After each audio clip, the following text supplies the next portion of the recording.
It seems logical to some that Weissaup's organization was disbanded by 1786 after it had been discovered and outlawed by the Bavarian government the year before.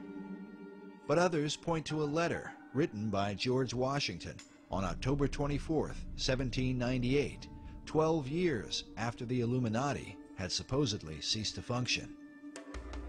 Writing to the Reverend G.W. Schneider, Washington acknowledged the presence of Illuminati doctrines at work in America.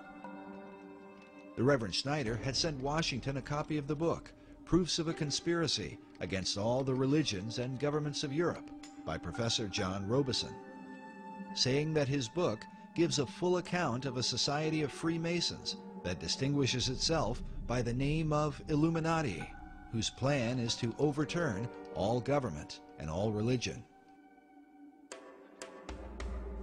When Washington responded, he said, "It was not my intention to doubt that the doctrines of the Illuminati and the principles of Jacobinism had not spread in the United States. On the contrary, no one is more truly satisfied of this fact than I am." We asked Dr. Morris to comment on the letter, but he told us he was unaware of it. The letter itself may be found among the George Washington papers at the Library of Congress. In this letter, Washington associates the Illuminati with the Jacobins, the radical French group that launched the French Revolution. Many writers and historians over the last 2 centuries have concluded that the power behind the Jacobins was in fact the Illuminati.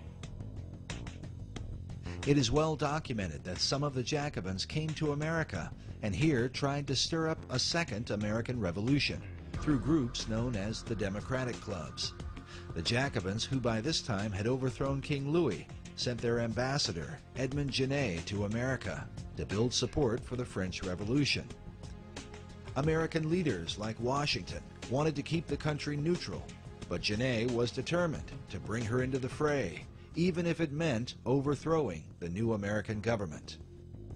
In a letter from John Adams to Thomas Jefferson, Adams wrote, "You certainly never felt the terrorism excited by Genet in 1793, when 10,000 people in the streets of Philadelphia, day after day, threatened to drag Washington out of his house and effect a revolution in the government, or compel it to declare war in favor of the French Revolution."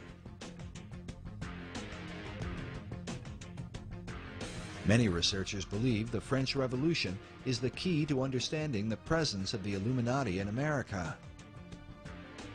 Because the revolution in France had been so reckless and bloody, most of America's leaders were appalled by it, except for one, Thomas Jefferson. Jefferson spent 5 years as the American minister to France and was an ardent supporter of the French Revolution during the planning stages. He even allowed his residence to be used as a meeting place for the rebels, who were led by the Marquis de Lafayette. When Jefferson heard about the bloodshed in France during the Reign of Terror, he said that rather than see the revolution fail, I would have seen half the earth desolated. Were there but an Adam and Eve left in every country, left free, it would be better than as it now is. Jefferson predicted that the ball of liberty would roll around the globe. The hand rolling this ball would be, undoubtedly, the clenched fist of revolution.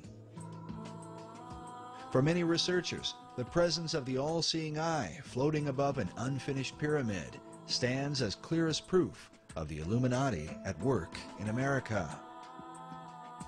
Is the Illuminati to be defined as Freemasons and Rosicrucians and other secret society members? If that's the case, then yes, I believe the symbol on the dollar bill, the truncated pyramid, is directly related to the Illuminati. Dr. James Billington, the Librarian of Congress, is pictured here beside First Lady Laura Bush.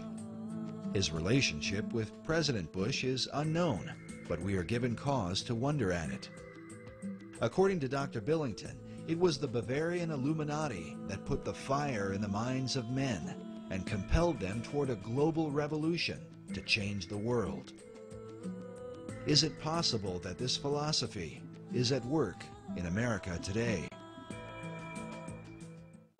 By our efforts, we have lit a fire as well, a fire in the minds of men. It warms those who feel its power.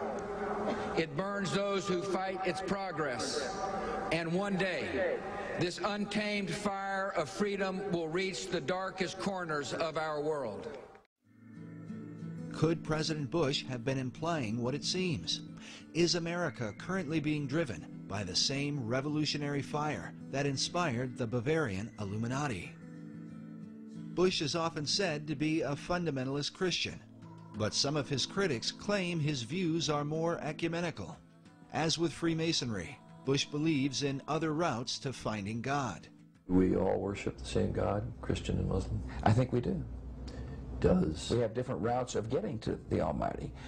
Do Christians and non-Christians, do Muslims go to heaven, in your mind? Yes, they do. We have different routes of getting there. Is Bush's real belief a clue to understanding his membership in Skull and Bones? And is Skull and Bones, the elite secret society, somehow related to a modern form of the Illuminati?